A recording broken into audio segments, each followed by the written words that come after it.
Hello everyone, and welcome again to this third and final video in the series of Excel shortcut. The first one we discussed very basic shortcuts. In the second video we discussed a bit of advanced set of shortcuts, and this one we will continue with the advanced level of shortcuts.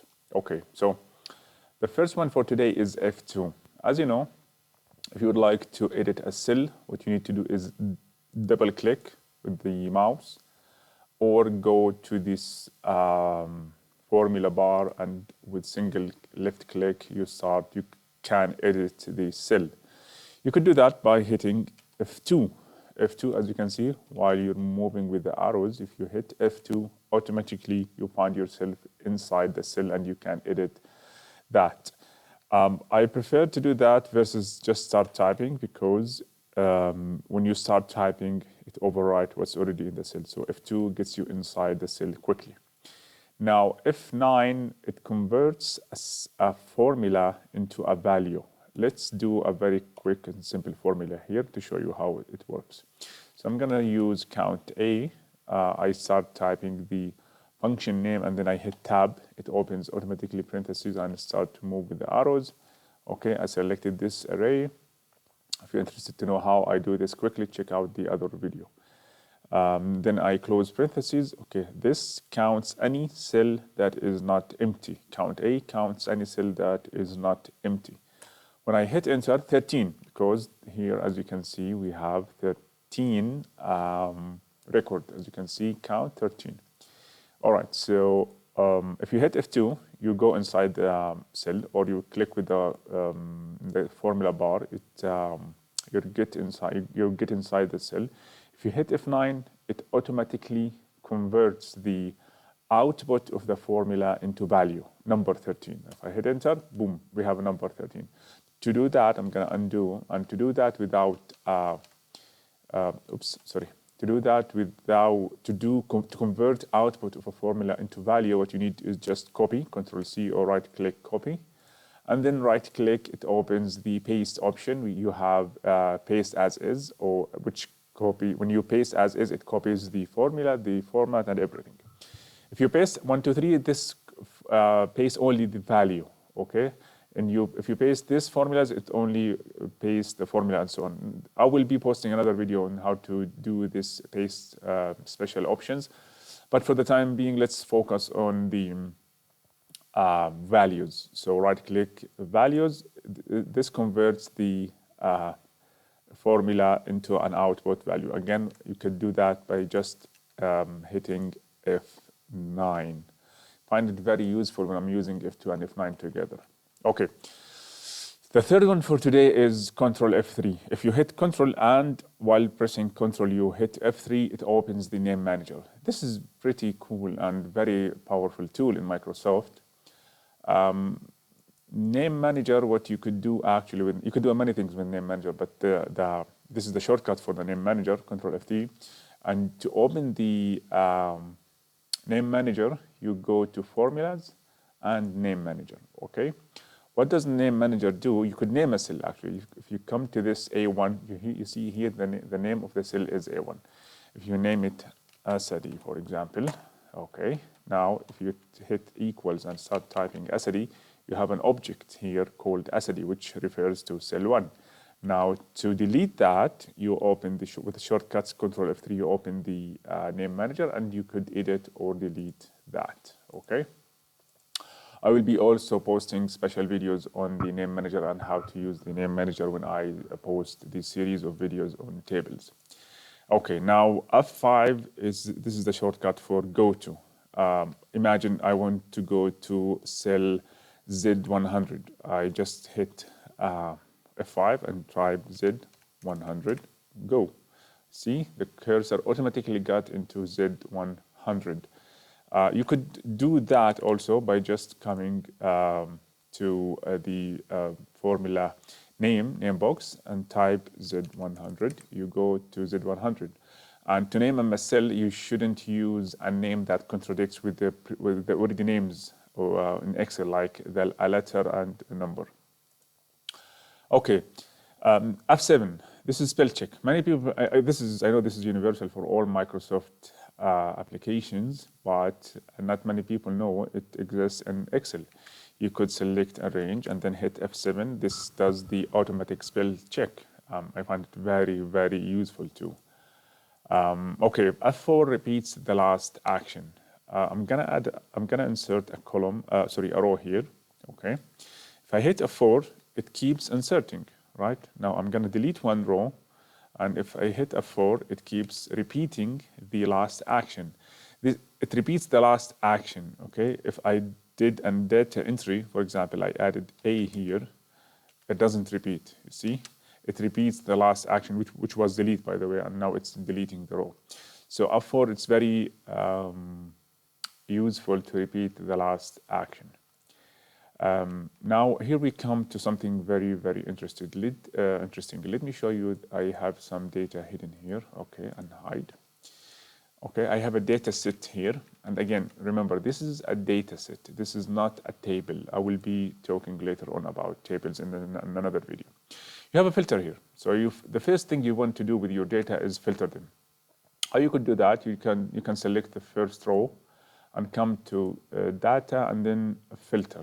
Okay, but there's a nice shortcut for that, which is Control Shift and L.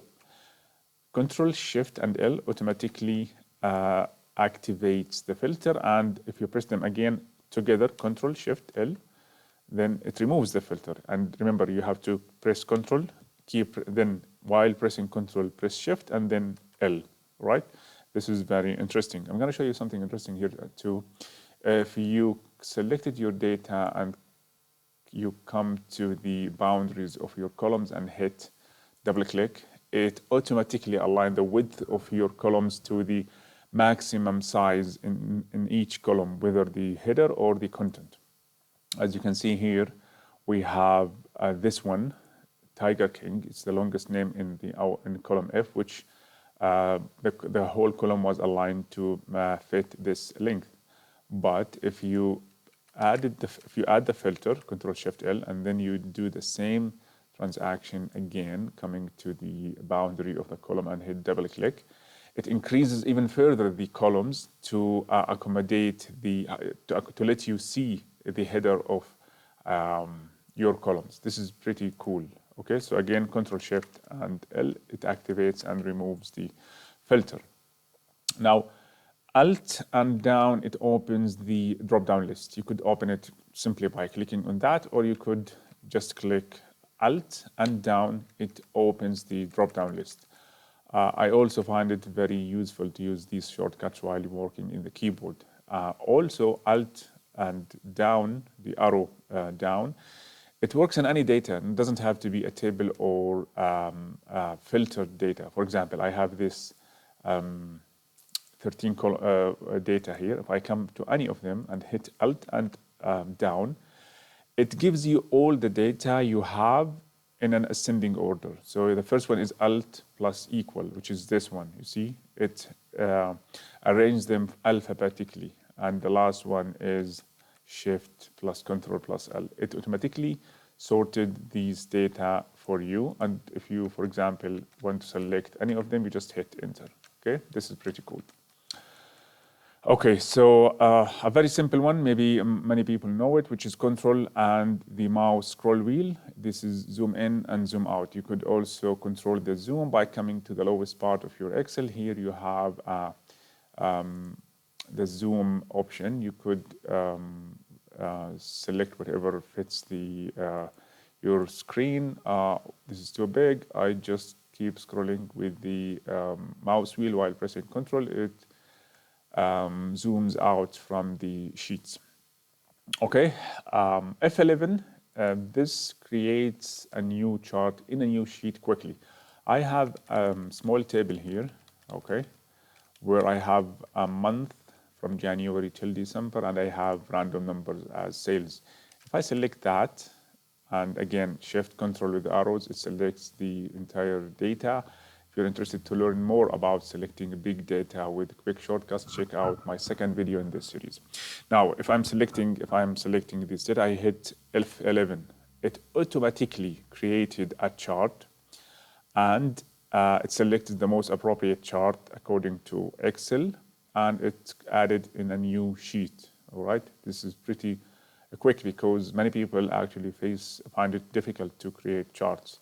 I will also be posting a series of videos how to create simple and even more advanced charts. So again, you select your data and hit F11, and it creates the most appropriate chart. To edit the chart, you just right click and you do, oh, sorry, you need to go, let's not talk about chart in this video. I will be talking about chart in other video. Okay, so next one for today is the right click of the mouse and drag. If you right click on the mouse, it opens the list of options. However, if you come at the if you click on a cell, okay, and come to this to the boundary of the cell where this cross becomes arrow-headed, and right click and then drag, you see it doesn't move. However, something is moving, and when you release the mouse, it gives you a set of options. Move here, copy here as values, as format, link here, create hyperlink, shift down and copy. A lot of options in this right click of the mouse. I find it really useful. The next thing is this one. I really struggled a lot with this one. Okay, so let me add a new row here. Again, to add a new row, shift and then move with the arrows, control plus and the plus sign. Okay, oh yes, shift, nope, I want to shift the cell only, shift cells down. Okay, so imagine I want to add more than one line inside the cell A, and then I want to add B, right? If I add comma and B, let's do it capital, and then come to wrap text, it doesn't go to a new line. I could do that by simply pressing Alt and Enter. See, now I have a new line inside the cell. And if you extend the formula bar, you could see that these are two lines. If you're working on some sort of presentation and you would like to show your data in two separate lines, this is the way to do it on Excel. Just hit Alt and Enter. And automatically, by the way, it converts into wrap text, as you can see. Here we go one more time. Alt space, and then A, then space, then Alt with Enter. It opens a new line B, and Alt with Enter again. This is C, and the list goes on. Automatically, it converts the text into wrap text. If you want to unwrap that, you just click on the wrap again, and it all goes to, it shows as if it's one line, but if you look at the formula bar, there are three lines on the same cell. Okay? Okay, so the next one is very simple. Maybe many people know it. It's very, very handy and useful if you're working with numbers, which is Alt plus equal sign. This activates the AutoSum. So let me come to the lowest part here in this table. Okay, I want to sum all these data. Now, automatically, if you select a data set, a numerical data set, it gives you some statistics, basic statistics here. Average, count, numerical count, minimum, maximum, sum. If you don't have these, what you need to do actually is just right click on this bar, and then you have a whole lot of options. I always activate the sum, maximum, minimum. You just click on the option and it shows automatically in your lower bar of the Excel. So if I wanted to sum that, you just hit, this is the easiest way to do it. You just hit Alt plus equal. And automatically Excel will select your numerical data set, whether they are on the above your cell or to the left of your cell. It automatically will select those values. And you hit enter, boom, you have 4,789. You could do that also by, imagine if you don't have this cell here, you just hit AutoSum, okay? And it's sum from E5 to E99, okay? The shortcuts, again, Alt plus equal sign, right? Which is to the left of the backspace. in most keyboards.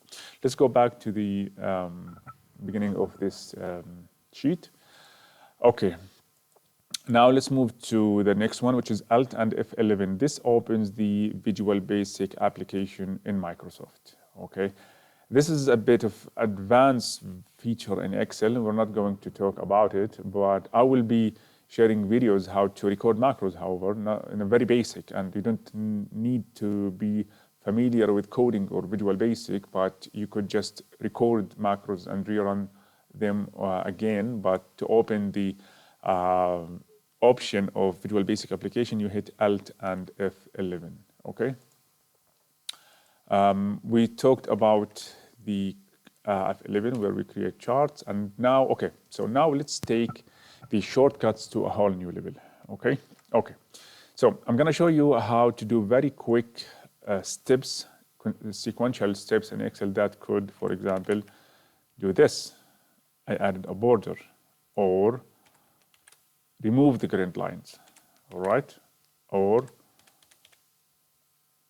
remove the borders. Okay, so let me show you how I do that. So if you hit Alt, for example, you can see here it activates the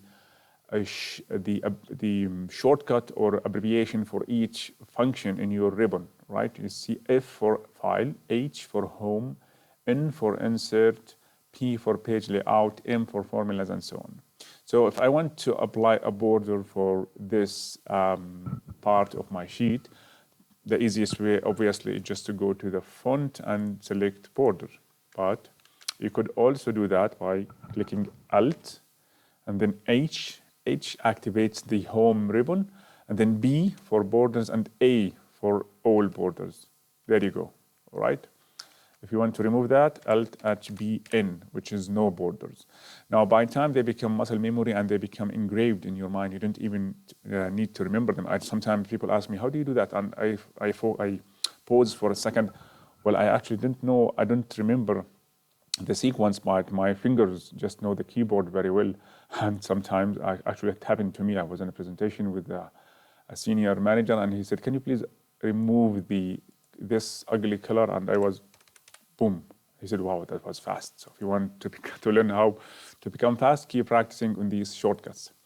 For example, if you have a number here, let's hit today, okay, and you want to convert that into general.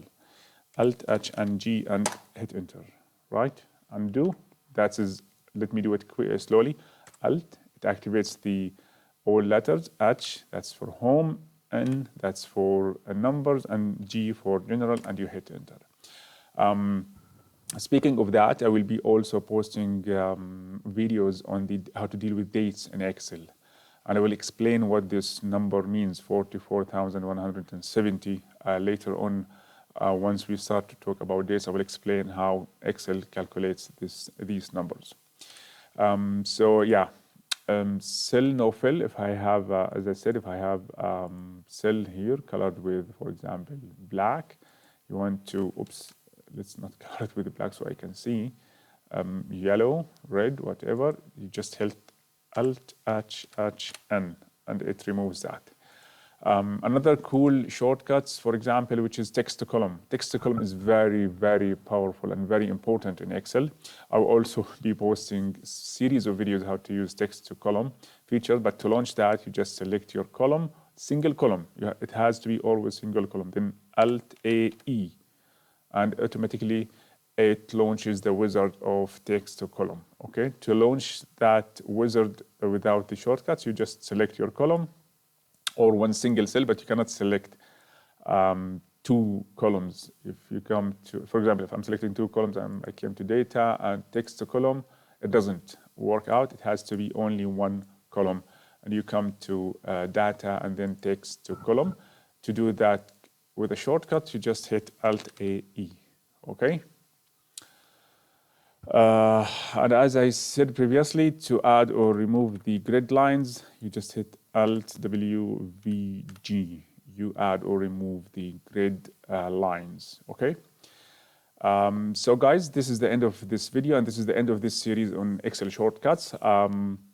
I will start another series of another topic in Excel shortly. If you have any question or if you have any comment, let me know in the comments below. You can, and always remember, you can download this file through the link I post in the description below. Thank you so much. Take care. Bye bye.